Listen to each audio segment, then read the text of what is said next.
This is Riley Davison with Bravo Zulu Radio, and I am honored to have Chief Luis Valdez here. And Chief, tell me what's going on here. You must be very excited. I'm very excited. This is a big day for the city of Converse, the Converse Fire Department. We received today 3 brand new ambulances. They are the Infectious Disease Response Units, or IDRU. They have the highest in technology systems available for prevention and for infectious disease response. It's loaded, it's packed with all these features that are above and beyond a standard ambulance. Right. And what that does is it helps keep our firefighters safe, our paramedics safe. Right. It helps keep the public safe. It helps us clean the units back and get them back in service for that next call a lot quicker. It's getting the right tools, the best tools available on the market today to our paramedics, and I could not be more happy. So tell me a little bit about what it is. Why is it special? What makes it different than the standard? Obviously, we're in a state of pandemic, right. COVID-19 pandemic, and so anytime you're in a closed environment with a patient that is sick, you know, the paramedics are potentially exposed, obviously, while they're treating the patients, and we can't stop that. Right. So they'll wear their PPE and everything, but everything around that ambulance, including the air, needs to be clean. And so these ambulances have UV lighting in the ceiling, and they come on, and that UV lighting, that ultraviolet lighting will kill a lot of the bacteria, almost all the bacteria and viruses in the air. Right. The air conditioning system has a special ventilation system, and it also blows out air that has been treated with ultraviolet light as well. All the surfaces are antimicrobial surfaces, so it doesn't allow those microbes to attach to the surfaces, like the grab bars in the floor, the walls. The cushions are seamless, so there's no threads anywhere. It's just 100% just a complete surface. That makes it easy to clean. Yeah. There's a camera safety system in there, so the driver can keep an eye on the passenger in the back, and it's a closed environment, like taking an emergency room or a hospital room to the front door and giving them the best system available. That's a lot of technology. That's a lot of thought that went into the product. I'm not going to ask you how much they cost. I'll tell you, I'm proud of that. They were $275,000 a piece. Wow, that's amazing. So to get 3 of them, $1 million? Yeah, 826,000, somewhere in there, and it is 100% paid for by CARES funding. Right. And like our mayor was saying, when we started talking about the CARES funding, when it was starting to be talked about, we brought up these ambulances because we knew the technology systems were there, right. But it's very expensive, very costly. Right. And so when they asked what is our priority, this was #1 priority, and you know, it was the city's #1 priority then too. Yeah. And they backed it up. And we got it done, and we barely met the deadline, so we're the last units. You met the deadline. Well, we met the deadline. We had to have the money expended by the end of the year, and they're closed after tomorrow, the factory. So to get them now is pretty cool. So even as we're here, that's the call. That's the reason why you got these. The absolute dedication to the people right there where you're being called at a moment's notice, and you get to be out there for those people, and that's why you went ahead and invested on it. Absolutely. We're running right now. So they're going to take off on a call right now. Okay. They're running about 4,700, almost 5,000 calls a year. So almost every hour, they're getting an emergency call from one of our 2 stations. Right. And they include COVID patients. They include patients that we don't know if they have COVID. These paramedics make heart attacks, they respond to seizures, traumatic injuries, vehicle accidents. Mm-hmm. They go to fires. So our whole team is highly trained, and I'm lucky to be the chief, you know. Well, I know that there's a lot of training, a lot of love that's gone into that. I know we talked over the last week, everything that's happened, and so I know that there's a tremendous amount of dedication from you to this entire city and the project. And so, you know, that goes without saying. You can't sell yourself short in that. Oh, well, thank you so much. But you know what? It's not just the people. There are people right now that have no idea, that may not even see this production, and they won't realize that they are the beneficiaries of the investment that you and the city made.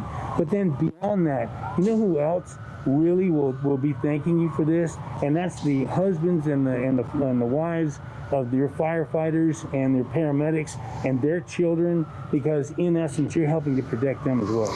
Absolutely, and as a chief, you know, that weighs on me a lot, and I know that our spouses of our firefighters are supporting them every day. My wife supports me, and she worries about me, and so to be able to tell them that we're supporting them by fighting to get this right equipment for them to make sure they're safe is my way of doing that. Is to tell them, you know, we're going to take care of them. We're going to do all we can, and we're just blessed, man. This has been a tough year, a challenging year. Here in Converse, I got a team of firefighters that are saying, I'm ready to go. You know, I got this. You're saying they're backing you. They've got your back. Yeah. And when you're stepping out there saying, okay, you guys are right, they're saying, hey, Chief, don't worry about this. We got this. We got this. We got this. I was telling them, let me get this call. I'll take the call for you. And then go, we got this, Chief. We got it. We're okay. You know, with this ambulance, you can see we have a new blue. You know, it's a new, exciting,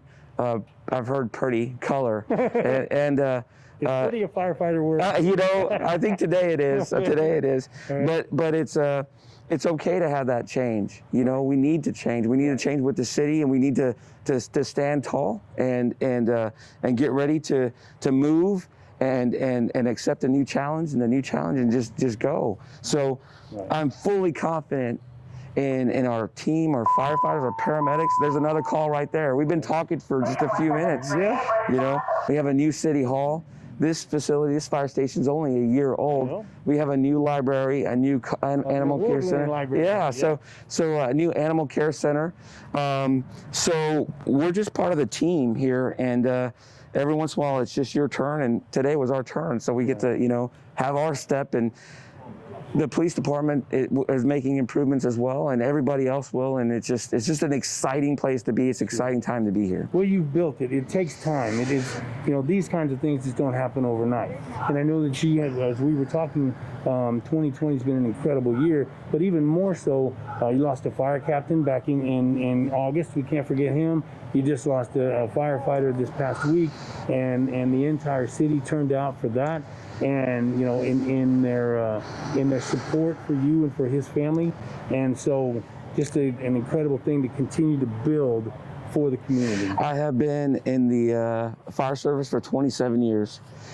This year was definitely the most challenging, devastating when we lost our captain. Devastating. We have some of the toughest firefighters around. They'll do anything. They'll go into a burning house.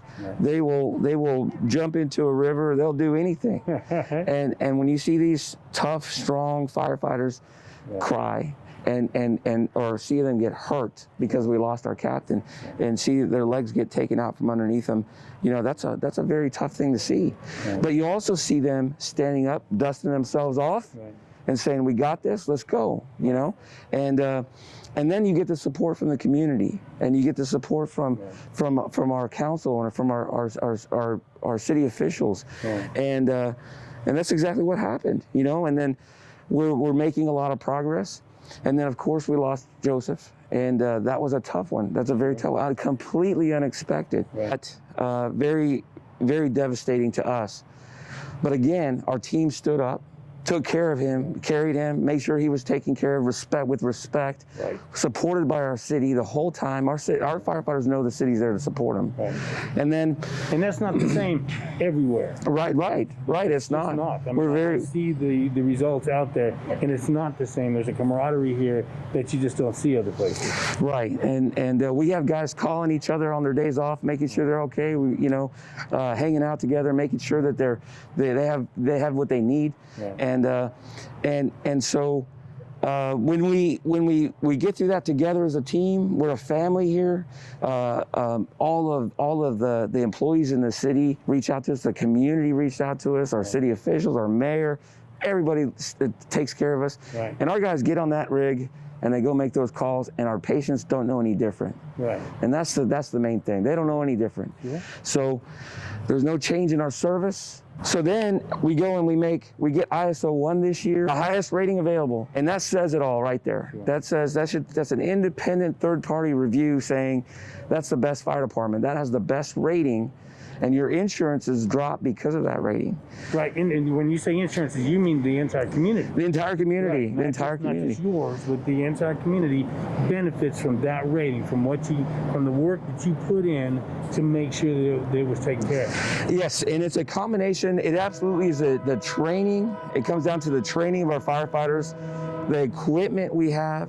It comes down to how we respond to fires, how we communicate to those fires. They get evaluated pretty extensively. The location of the fire hydrants, everything. Everything, our water infrastructure, our dispatch, all those things get taken into account and combined, for a rating. And I remember talking to the mayor and the city manager about that, saying, hey, I think we're there. I think we need to call them in. We weren't even due for a survey. I just said, I think we're there. We're going to go ahead and call them in early. I reached out to him and said, come on in. I want you to evaluate us ahead of schedule because we're there. That's confidence right there. Yes, and they came in and they said, sure enough, not only are you there, you're way over the line. You're way over there. So we became one of 52 cities in the state of Texas with that rating, and it was a huge deal. How many? Thousands in Texas, yeah. But what we want to do is keep it.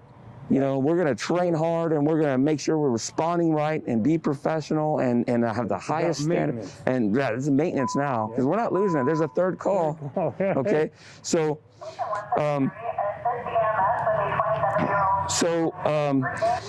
we became a Firewise community, the biggest Firewise community in Texas, and a lot of insurance carriers give another 5% discount for that. Yeah. So we started to get a lot of pride in that, and then our honor guard formed, and so there's a lot of good morale and professional service. And as tough as it has been, we also had a lot of big wins too, and of course none of them are make up for the loss we had.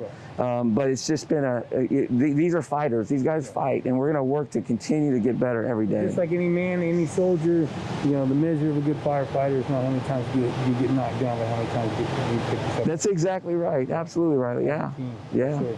Well, Bravo Zulu, it means a job well done. It comes from the Navy, and that's exactly what you guys have done, sir. Bravo Zulu. Thank you, sir. Thank you. My pleasure.